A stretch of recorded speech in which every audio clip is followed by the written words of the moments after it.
प्रिय छात्रों एवं प्रिय साथियों, मैं अपने चैनल संस्कृत महाविद्या ऑनलाइन क्लासेस में सभी का हार्दिक स्वागत करती हूँ। प्रिय छात्रों, जैसा कि आप सभी जानते हैं, जो हमारा प्रकरण चल रहा है द्वंद्व समास चल रहा है। द्वंद्व समास के अंतर्गत मैंने आपको द्वंद्व समास के 3 प्रकार बताए थे। 3 प्रकार में पहला जो था हमारा था इतरेतर समास, दूसरा समाहार द्वंद्व समास और तीसरा हमारा आता है एक शेष द्वंद्व समास। इतरेतर द्वंद्व समास और समाहार द्वंद्व समास के विषय में चर्चा हम विस्तृत रूप से कर चुके हैं। तो अब नंबर 3 पर हमारा आता है एक शेष द्वंद्व समास। एक शेष द्वंद्व समास हम उस समास को कहते हैं जिसमें द्वंद्व समास में स्त्रीवाचक एवं पुरुषवाचक शब्दों में से केवल वाचक शब्द द्विवचन में प्रयुक्त होता है, उसे एक शेष द्वंद्व समास कहते हैं। जिसमें एक शेष द्वंद्व समास किसे कहते हैं? जिस समास के अंतर्गत स्त्रीवाचक एवं पुरुषवाचक शब्दों में से केवल पुरुषवाचक शब्द द्विवचन में प्रयुक्त होता है, उसे एक शेष द्वंद्व समास कहते हैं। उदाहरण के लिए हम देखते हैं, जैसे पितरौ। एक शेष द्वंद्व समास के अंतर्गत क्या है? उदाहरण में पितरौ। पितरौ का जब हम विग्रह करेंगे तो इसका विग्रह क्या हो जाएगा? माता च पिता च। क्या हो जाएगा इसका विग्रह? माता च पिता च। यानी कि इसका अर्थ क्या होगा? माता और पिता। माता और पिता। एक शेष द्वंद्व समास के अंतर्गत क्या है कि इसमें क्या है कि स्त्रीवाचक और पुरुषवाचक दोनों तरह के पदों का हम प्रयोग करते हैं, इसलिए इसे एक शेष द्वंद्व समास कहा जाता है। जैसे उदाहरण के लिए पितरौ, माता च पिता च, इसका विग्रह हो जाएगा माता और पिता। एक उदाहरण हम लेते हैं, एक शेष द्वंद्व समास के अंतर्गत घटश्च कलश्च, यानी कि घटौ कलसौ। कैसा उदाहरण लेते हैं हम? एक उदाहरण लेते हैं हम, घटौ कलसौ। घड़ा और कलश क्या है? घटौ कलसौ। घड़ा और कलश। तो जब हम इसका विग्रह करेंगे तो विग्रह करते समय क्या हो जाएगा? घटश्च और कलश्च। इसका अर्थ क्या हो जाएगा? घड़ा और कलश। यानी कि एक शेष द्वंद्व समास के अंतर्गत स्त्रीलिंग और पुल्लिंग विशेष रूप से इन शब्दों का मेल होता है। एक उदाहरण और देखते हैं हम, युवानौ।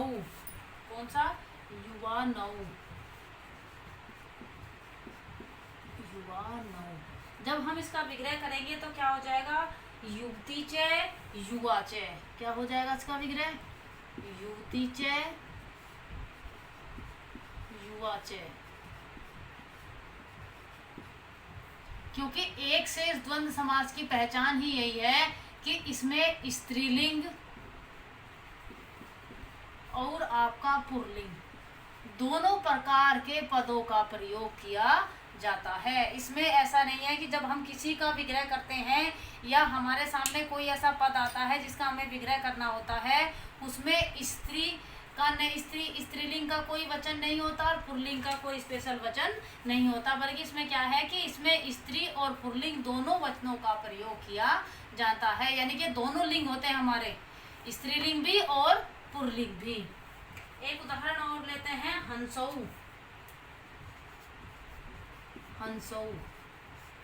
जब हम इसका विग्रह करेंगे तो विग्रह करते समय क्या होगा? हंसी च। जब हम इसका विग्रह करते हैं तो क्या हो जाएगा? हंसीश्च और हंसश्च। क्या हो जाएगा?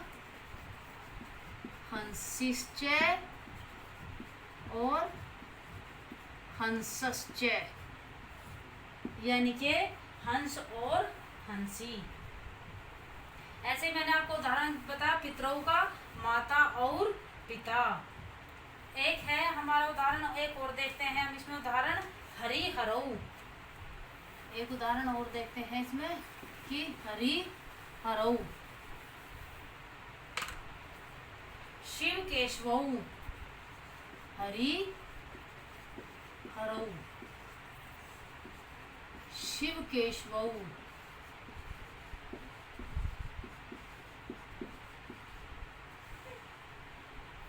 इसके अंतर्गत क्या है कि हरि हरऊ में क्या आ जाएगा, हरिश्चय हरश्चय। क्या आ जाएगा, हरिश्चय और हरश्चय, हरिश्चय और हरश्चय। जब हम किस शिव केशव का विग्रह करेंगे तो इसमें क्या हो जाएगा, इसमें हमारा आ जाएगा शिवश्चय केशवश्चय। क्या आ जाएगा, शिवश्चय और केशवश्चय।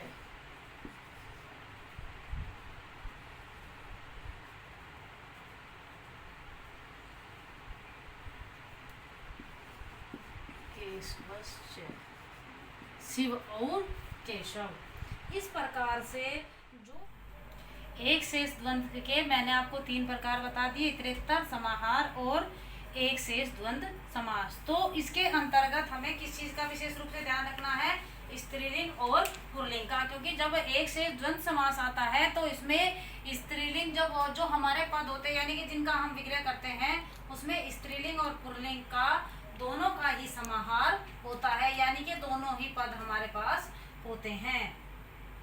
इसके लिए मैंने आपको इसके उदाहरण भी समझा दिए हैं, और उदाहरण भी हम यदि देखना चाहें तो और भी देख सकते हैं। माता पिता च,